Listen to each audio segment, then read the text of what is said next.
saludamos a don Walter Spurrier Vaquerizo, a quien con el afecto de siempre los saludamos, para preguntarle, en este país de contradicciones, justamente pues se ha venido pateando hacia adelante esta negociación, lo que tiene que ver con sentarse y ponerse de acuerdo para precisamente extender el contrato que tienen las compañías de telefonía en nuestro país, compañías privadas, por cierto, con el Estado, para la utilización pues de las bandas, ¿no?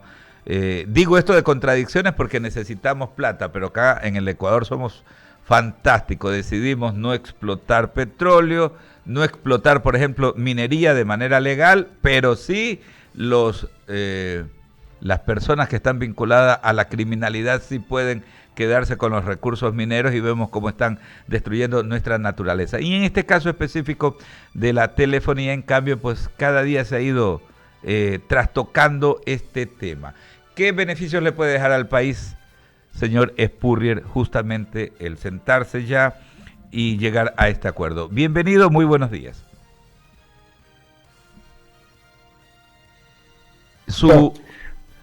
Ajuste su dispositivo, por favor, para poder escuchar. ¿No se escucha? Ahora ¿No sí. se escucha? Ahí sí. Ahora sí. Sí. Ok, bien. El tema es, en primer lugar, que telefonía es un negocio que en las últimas décadas evoluciona muy rápidamente, y por lo tanto, para que el país sea competitivo, para que el país produzca más y los ciudadanos puedan beneficiarse más, es necesario que se adopten nuevas tecnologías, las tecnologías que están evolucionando, que las podamos implementar. Si no se renueva el contrato y no se ha renovado algún tiempo, probablemente la lógica nos lleva a pensar que las telefónicas van a demorar en la instalación de las nuevas tecnologías hasta que no estén seguros que tienen una estabilidad contractual. Entonces, la demora significa un atraso en que el Ecuador tenga las nuevas tecnologías. Ese es un punto. En segundo lugar, hay tres factores que tomar en cuenta en la renovación de los contratos. La una, cuánto van a invertir las compañías. La otra, cuánto pretende el Estado por el uso de las frecuencias. Y la tercera, cuáles van a ser las tarifas que van a pagar los usuarios. Y las tres están interconectadas, porque no se puede a la vez pensar que el Estado va a cobrar el máximo, que van a invertirse el máximo y que las tarifas van a estar más bajas. Entonces, en ese sentido, hay varios elementos que considerar en la negociación. Pero por otro lado, no es algo complejo, porque el mismo dilema lo han enfrentado todos los otros países de América Latina y en el resto del mundo. Entonces, ¿qué ha hecho Colombia? ¿Qué ha hecho Chile? ¿Qué ha hecho Perú? ¿Qué ha hecho Brasil? ¿Qué ha hecho México? ¿Qué ha hecho Bolivia? Venezuela, qué sé yo. Y eso nos permite saber exactamente cuáles son los parámetros. Además de que hay estudios del BID, Banco Mundial, etcétera, al respecto. Entonces, el Ecuador necesita esos contratos y tiene que decidirse qué es lo que más quiere. Si lo que quiere es mayores ingresos fiscales, va a sacrificar que se quiere la tecnología más avanzada. Si lo que quiere es tecnología más avanzada, va a tener que sacrificar en algo los ingresos fiscales. Pero como digo, los parámetros están montados y no deberíamos atrasar esta decisión, porque al Ecuador no le conviene quedar atrás en materia de telefonía. Claro, pero a ver, si es un dilema, ¿no? Y obviamente necesitamos recursos, ¿no? ¿Qué es lo que tiene que priorizar? O sea, por un lado, la calidad es importantísima, por supuesto, pues no está en el orden en el cual se va manejando el mundo, la tecnología, ¿no? Por otro lado, los recursos son importantes. ¿Qué es lo que debe de primar ahí? Yo pienso que la tecnología. A mí me preocupa este aspecto fiscal, en que la incapacidad del gobierno de controlar su gasto lo lleva a priorizar los ingresos fiscales sobre otras actividades. Y eso significa que en el país no hay inversión, porque el Estado tiene que gastar. El Estado no invierte en electrificación porque tiene que gastos corrientes. No invierte en petróleo porque tiene sus gastos corrientes. Y así sucesivamente. Yo pienso que lo que tiene que privar es la tecnología. Recordemos que lo que estamos cobrando por las ondas, por las bandas que van a utilizar las compañías telefónicas, esas son bandas que realmente no cuestan nada. No, no es que el Estado está sacrificando un activo donde ha invertido, es sencillamente un derecho.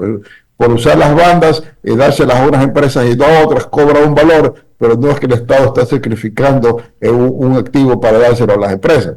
Entonces, yo pienso que el punto prioritario tiene que ser ir primero a la máxima tecnología punta y luego la extensión de teletecnología a todo el país, porque actualmente tenemos tecnología relativamente avanzada, no la más avanzada qué sé yo, las partes más importantes de Guayaquil y Quito, y luego, mientras más se alejan de estos dos polos, más baja es la calidad de la telefonía que existe. Y hay sitios pues, que, por ejemplo, si uno va por la carretera a la costa, hay sectores donde no hay señal, ¿no? Entonces, sí, hay que pensar en que la señal tiene que irse a todo el país, en todas partes tiene que haber señal y de la mejor calidad que se justifique. Zonas muy apartadas probablemente es redundante y demasiado costoso dar la mejor tecnología, pero en todo caso yo pienso que lo que más importante es que el Ecuador tenga la mayor conectividad, porque eso significa que la economía es más eficiente, podemos vender más, podemos exportar más, podemos crecer más. Correcto, correcto. Dicho esto, ¿no? En un cálculo conservador, ¿qué tiempo le llevará al Estado ponerse de acuerdo con estas compañías?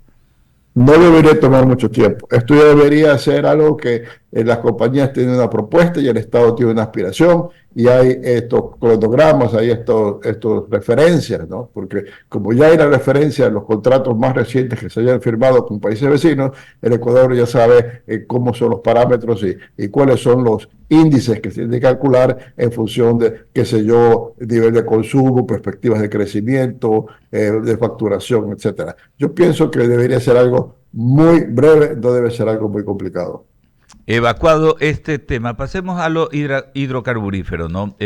Durante estos días se notaba, ¿no? Que el precio del barril del petróleo, ¿no? Llámese, pues, eh, el Brent del Mar del Norte o el nuestro, el que tenemos como referencia, el West Texas Intermediate, el WTI, se mantenían un tanto a la baja. La última reunión de OPEP más socios, más Rusia específicamente, que se desarrolló el domingo anterior en Riyadh, allá en Arabia Saudita, pues de alguna manera pues determinaba que ellos no iban a aumentar la oferta, no iban a aumentar la oferta y que de alguna forma pues lo que se buscaba era mantener esos índices de costo del barril bastante bajos. Acá en el Ecuador tenemos el problema de que la producción pues sigue de picada, sigue de caída, ¿no? Y esto pues lo uno con lo otro agobia más el tema de las finanzas públicas. ¿Cómo lo analiza en este momento usted aquella situación, Walter? Bueno, la situación, Alberto, es de que nosotros, desde que comenzamos a producir petróleo, el país no ha llevado la mejor política para motivar la inversión. A partir de que comenzamos a producir petróleo, lo que encontró el consorcio Texaco Gulf, surgió un sistema, Ecuador adoptó un sistema estatizante en que se suponía que la empresa estatal de petróleo iba a tener la primacía en todo lo que es exploración, actividad petrolera, que íbamos a tener una empresa estatal. Se creó la empresa estatal, pero no ha logrado hacer eso y más bien ocupa un puesto que impide que entren otras empresas petroleras a hacer ese trabajo de exploración y de desarrollo. Esta situación se empeoró a partir del año 2016. A partir del año 2006. En el año 2006 vino la confiscación de Occidental y luego, poco después, ya con el gobierno de Rafael Correa, esencialmente se confiscaron los ingresos de las empresas petroleras y se les dijo que tengan que tener contratos de servicios y no de participación. La idea del contrato de servicios es que una empresa gana por el servicio que presta, entonces no tiene ninguna motivación para arriesgar, porque si arriesga y no encuentra petróleo, pierde la plata, y si encuentra petróleo, no se beneficia siendo dueño de parte de ese petróleo, sino que le pagan únicamente por lo que invirtió, y como es una pequeña rentabilidad. Entonces no hemos buscado petróleo y hemos estado usando explotando los mismos yacimientos que encontró la Texaco y los que encontraron después las empresas que vinieron a partir de la apertura que hizo León Febres Cordero. Y esas reservas, excelentes campos, han estado mermando su producción y ahora está cayendo la producción y eso no se va a poder parar en esos campos, salvo a de que haya inversión de riesgo para encontrar en otros horizontes petróleo. En estas circunstancias, el Ecuador necesita abrirse a la inversión petrolera privada, porque si no, no va a poder desarrollar su petróleo como lo están haciendo otros países, como lo está haciendo Brasil, como lo está haciendo Guyana, como lo están buscando, como está haciendo Argentina. En todo caso, el tema es que este paso va a seguir decayendo la producción petrolera y eso va a traer una crisis importante para el Ecuador, porque significa menos renta para el país y porque cada vez consumimos más combustibles y por lo tanto queda menos petróleo para exportar, o sea, exportar libremente, porque en parte lo exportamos para traer combustibles de vuelta. Entonces, urge hacer los cambios normativos que sean, urge convocar a empresas a que busquen petróleo en el país. Hasta Venezuela lo está haciendo, Maduro hasta Venezuela lo está haciendo, y si posponemos eso, difícilmente veo que vamos a salir del estancamiento que tenemos, porque es una fuente de ingresos fiscales que la vamos a perder y va a ser muy difícil reemplazar. Y van a querer reemplazar subiendo más los impuestos. Entonces, en ese sentido, urge tener una política petrolera más proactiva en conseguir inversiones. En cuanto al mercado internacional del petróleo, mucho está dado porque no hay una gran reactivación de la economía mundial, en particular de China, que es el gran importador de petróleo. Entonces, el petróleo se va a mantener a precios como los actuales, fluctuando como el precio actual. Nosotros vendemos el petróleo tipo $70 el barril, y eso va a continuar hasta el día en que hay una reactivación importante de la economía mundial, aumenta el consumo y vuelve a subir el precio del petróleo. Claro, pero definitivamente, ¿no? El dilema para el país es aquello. Por un lado, no tenemos los recursos porque hay otra urgencia, ¿no? La estatal petrolera no puede invertir en exploración, obviamente, ¿no? Y en cambio, pues, cuando se trata de llamar a las empresas extranjeras, sin esos incentivos es bastante complejo, bastante complicado y siempre hay estas cuestiones dogmáticas, ¿no? Que de alguna manera, pues, inmediatamente saltan una parte de la clase dirigente en el sentido de que son leoninos esos contratos con las compañías extranjeras, ¿no? Hablando pues del tema de la participación, ¿no? Pero sin esas figuras es bastante complejo que puedan venir a invertir acá en nuestro país. Como usted dice, Walter, hay ese elemento, ¿no? Con toda esa posición ideológica y política que tiene Nicolás Maduro, vean ustedes cómo se está abriendo justamente estas posibilidades de nuevamente enamorar, por utilizar un término, a las grandes corporaciones petroleras del mundo para que aterricen nuevamente con sus inversiones en Venezuela, ¿no? Claro, o sea, el asunto es que el Ecuador se supone que tiene potencial de producir mucho más petróleo del que produce ahora, y se calcula eso por sus características geológicas y también porque cuando se ha buscado petróleo, el Ecuador tiene un índice de éxito en la exploración petrolera más alta que la que hay en Colombia y en el Perú, o sea que en el Ecuador hay buenas posibilidades de encontrar más petróleo. Pero si no lo encontramos y no lo explotamos, ese petróleo no nos sirve para nada, porque el petróleo bajo tierra, y si desconoce además dónde queda, no vale cero. El hecho es que si alguien viene, invierte y saca el petróleo, pues obviamente tiene que tener una recompensa por eso y el Estado recibe una gran renta. Hay la parte dogmática. El Ecuador tiene una posición que no ha evolucionado en ese sentido frente a los países vecinos, donde no tienen esa posición dogmática. Pero en segundo lugar también hay un aspecto de la administración pública en el Ecuador. Cuando un funcionario no hace nada en la administración pública, no le sucede nada. Tiene estabilidad, mantiene su puesto, pero si toma decisiones y si alguna de esas decisiones que toma resulta que la Contraloría le hace alguna observación de forma, le ponen una glosa y se constituye un problema. Entonces, los funcionarios de Petroecuador más les resulta no firmar ningún contrato petrolero porque no conlleva ninguna penalidad, ninguna sanción, a diferencia de la empresa privada, donde el que no tiene resultados positivos lo sacan.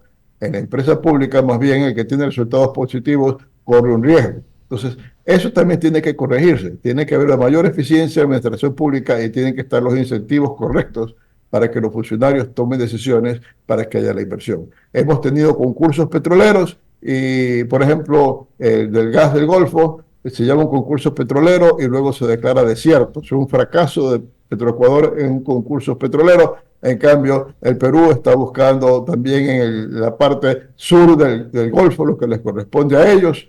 Y están explorando y buscando hidrocarburos allí. Y nosotros no podemos tener ni siquiera un contrato para que una firma lo busque en los hidrocarburos. Entonces, en ese sentido, sí estamos mal organizados y estamos manejando mal nuestro potencial petrolero y no vamos a maximizar la renta petrolera que podemos tener si buscamos el petróleo y lo explotamos. Claro, vea que en esa línea lo que usted manifiesta, ¿no? En esa línea de el temor que hay, ¿no?, de funcionarios que tienen pues que tomar decisiones, podemos apuntar lo ocurrido, ¿no?, con el problema en las centrales hidroeléctricas, en operadoras termoeléctricas también, donde a veces por no tomar decisiones, porque el funcionario se asusta ante medidas que les podrían llegar más adelante, ¿no?, de parte de la Contraloría, y no se toman decisiones. Es algo que está pasando incluso con la contratación del dique para Coca-Cola Sinclair, ¿no? SENACE dice, no, dejemos ahí, declaremos desierto nomás. El ministro está en una posición, el ministro Roberto Luque está en una posición de, teniendo toda la argumentación técnica, eso sí, tomar decisiones, pero es que hay que tomar decisiones porque si no, como dice el informe del Cuerpo de Ingenieros de los Estados Unidos, en 3 años se nos va a llevar el río Coca toda la central hidroeléctrica, vamos a perder toda la inversión y no solamente eso, sino que el país va a quedar a oscuras. Es bastante tremendo esto, ¿no?, de ese dogal que tienen también los funcionarios públicos a la hora de tener que tomar decisiones. ¿Ah? Sí, Alberto, de hecho, en lo que he mencionado en la parte eléctrica, hay un caso incluso más transparente del que tú has mencionado, que es muy válido. Por esto de la barcaza, por ejemplo, contratar una barcaza para o sea, contratar una planta termoeléctrica flotante para que nos abastezca de energía eléctrica cuando no tengamos suficiente energía eléctrica en nuestras plantas. ¿Cuál es la preocupación de los funcionarios públicos? Si contratamos esa planta termoeléctrica flotante y la conectamos, y resulta que cuando está conectada hay buenas lluvias y por lo tanto nos basta nuestra hidroelectricidad y no usamos la planta, la Contraloría les va a poner una glosa por haber contratado una obra que no se está usando y un gas que no se está usando. Pero uno lo compra por seguridad, así como una persona o una empresa puede comprar una pequeña planta diésel en su casa, por si se va la luz eléctrica, usarla, y si no se va la luz eléctrica, no la usa, ¿no? Pues así tenemos que contratar la barcaza. Entonces, una preocupación. Entonces, el país puede quedarse a oscuras porque un empleado dice, me van a terminar cobrando a mí, me van cayendo a mí encima, si a la final resultó que no se dio la emergencia y no hubo que usar la barcaza. Ese es el tipo de situaciones que tienen que evitarse. Bien gráfico, ¿eh? Bastante, bien, sí. bien graficado ese ejemplo, señor Spurrier, ¿no? Porque un tanto, a veces la gente dice, pero ¿por qué esta entidad no toma las decisiones? ¿Por qué estos funcionarios? Pero realmente cuando alguien ocupa un cargo, ¿no?, ya luego que deja el cargo, se queda totalmente solo y tener que defenderse ante estos temas en Contraloría es bastante triste, ¿no? Y a veces, claro, a veces hay gente que no toma decisiones porque tienen algún interés particular en no tomar decisiones, pero hay muchos funcionarios que, manejándose de manera honesta y transparente, más bien es por lo otro y sirve muchísimo aquello, ¿no?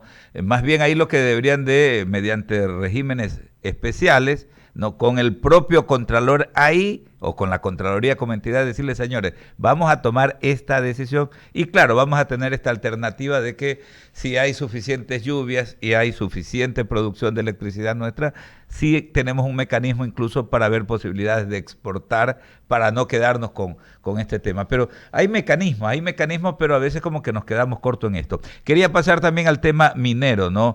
Porque precisamente ayer firmaba el gobierno este contrato de explotación del llamado proyecto minero Cascabel. Esto en la provincia de Imbabura. Se habla de una inversión aproximada de 4.200 millones de dólares por gastos de capital durante los 28 años de vida útil de este proyecto que se ha adjudicado a la empresa SolveGold.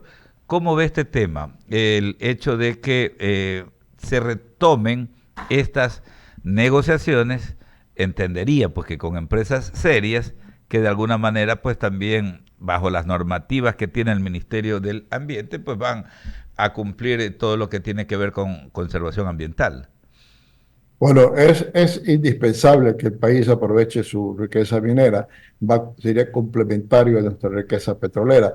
Resulta que esta mina de Cascabel es particularmente importante porque la empresa, haciendo los estudios geológicos, llega a las conclusiones que es la misma estructura que existe en Chile y Perú. Y Chile y Perú son los dos principales productores, los dos principales exportadores de cobre en el mundo. O sea que el Ecuador tiene un enorme potencial de cobre, de hecho se ha encontrado en muchas partes. Este cobre viene junto a oro. Y en la opinión pública probablemente se dice lo importante es una mina de oro. No, pero es que la cantidad de cobre es tanto más grande que la de oro, que al final lo más importante es el cobre y no el oro. Entonces, se supone que esta mina es de importancia mundial, quizás el segundo mayor descubrimiento de cobre en el mundo en esta década y va a producir muchos ingresos, pero una mina tipo esta, por más importante que sea, no es tan importante como un campo petrolero grande. Estamos hablando de 4.000 millones de inversión, pero estamos hablando a lo largo de todo el periodo de la mina. Entonces, no nos basta quedarnos con una mina, sino que hay que seguir buscando petróleo, buscando minería y abriendo a que se desarrollen las otras minas que se han descubierto.